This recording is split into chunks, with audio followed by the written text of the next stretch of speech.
I'd like to begin by recalling one of the central teachings from the principal book of Won Buddhism, the Four Essentials. These are not lofty ideals, but practical ways of living with awareness and care for others. Master Sotasan called them the essential way of human life.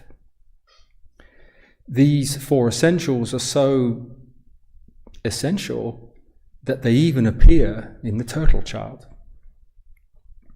The first is developing self-power.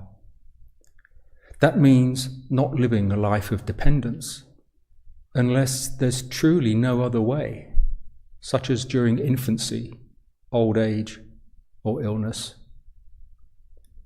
Wherever we can, we're encouraged to become self-reliant so we can support others who haven't yet found their footing. The second is the primacy of the wise. This doesn't mean following titles or status. It means recognizing wisdom wherever it shows up and being humble enough to learn from anyone who sees more clearly than we do. Then there's venerating the public-spirited, honoring those who dedicate themselves to the greater good and allowing the same spirit to take root in us. And finally, the one I want to talk about today is educating others' children. Most of you have children or grandchildren. You've poured your heart into raising and guiding them. That is sacred work. It's foundational. I didn't take that path. I never had children, and looking back, I think that was probably a good thing. My own childhood was painful in ways I didn't understand for a long time. And if I had tried to raise children without healing those wounds, I'm afraid the same patterns would have been repeated. But in recent years, something softened. A lot of healing happened. And very unexpectedly, I found myself drawn into helping educate other people's children. It wasn't part of any plan. It just started to unfold. I was in the right place with the right resources, and it began. Not through any grand decision of mine. It felt more like something was working through me, and I was just saying yes to it. And to my surprise, it has become my purpose. I'm not talking about the hard job of parenting. I'm not raising children. I'm not dealing with sick days or meltdowns or financial pressure. I don't live with the uncertainty and emotional intensity of family life. I simply have the freedom and the little money to help in another way. This is just one story, just something that arose in my life. Master Sotasan, in the principal book of Won Buddhism, writes about this very topic in chapter 3. He breaks the essential of educating others' children into 3 parts. The principle of educating others' children, the faults of education in the past, and a proposed agenda for the future. He says, if educational institutions are narrowly focused, or their spirit does not transcend the boundary between self and others, then the world's civilization will be held back. That idea, transcending the boundary between self and others, is key. It means not stopping at my child or my family, but extending our care as far as circumstances allow to the children of the world. When Master Sotasan speaks about the faults of education in the past, one line really stands out to me. He writes, "Wealthy persons without children tried just to have their own child, and failing in that, neglected to have anyone taught. While the poor, despite being eager to educate their own children, could not have them taught due to a dearth of financial resources." I realized that's me. I was someone who never had children, who used to hold tightly to money, and never thought of myself as someone who could or would help in this way. But something shifted. Not through effort, really, just through grace. A few years ago, I met someone from Zambia. His name is Justin. One day he reached out and asked if I could help fund a small classroom so he could offer trauma healing workshops in his community. I thought it was a one-time thing. But then he sent photos. He told me stories.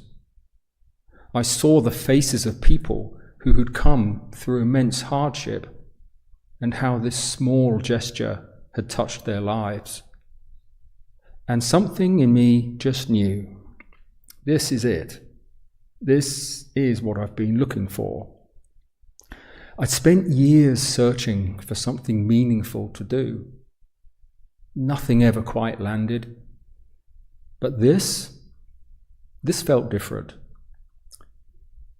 When I spoke with my financial advisor about retirement, I said, I want to do more of that. Just support people like Justin, however I can. I asked Justin what his community needed most. He said, a primary school. So we built one. I said, I'll fund it, but it's your school. I don't want any control or say in how it's run. My only request is that you name it All is Grace. Because that's what I've come to understand. That phrase, all is grace, wasn't something I came up with. It's something I received here in this temple. In a very real way, the seeds of the school were sown here. This place and this path quietly prepared me to say yes when the moment came. Construction started in early 2024. The school opened that July. It now serves 95 children. Children who had no access to education, no structured care during the day while their mothers search for daily work, and little hope of escaping the trauma cycles of poverty. This school is giving them a chance to break that cycle. It's planting the seeds of a different future. Right now, though, the school is at capacity. 95 students is as far as my own support can stretch. And while I'm deeply grateful for that, the need is far greater. There are more children waiting and more families hoping. So in the spirit of expanding the effort, as Master Soto-san encouraged, I've started a small non-profit called All is Grace Community Partnership Initiative. Its purpose is simple: to create a channel for others if they feel moved to walk alongside this work and help the school grow in a sustainable way. Not because bigger is better, but because when education is rooted in care and offered freely, it can reach across the boundary between self and others.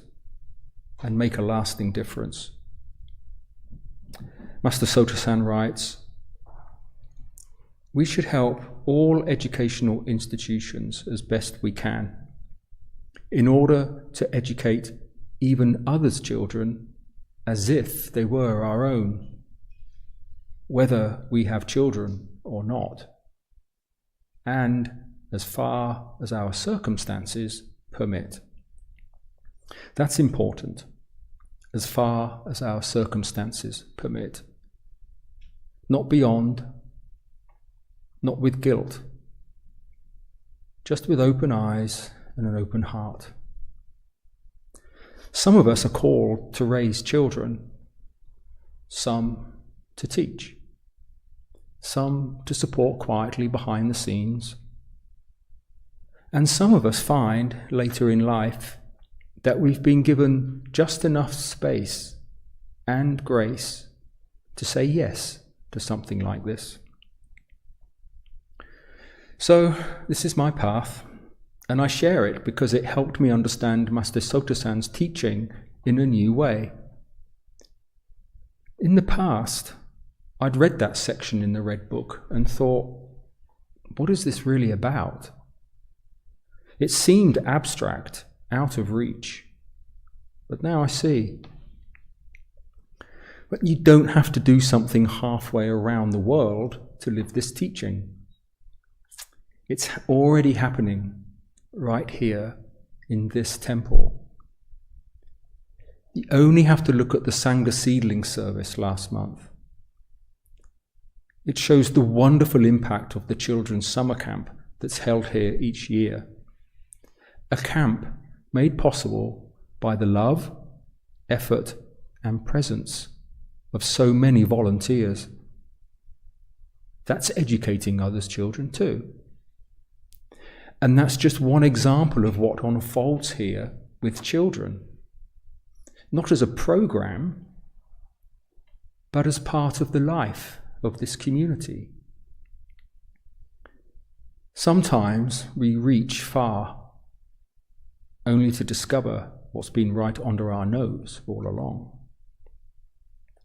The teaching, educating others' children, is about letting the boundary between self and others grow thin until the love we have for our own children and our own family begins to include someone else's too. And when that happens, even quietly, even once, it has a lasting impact. Thank you.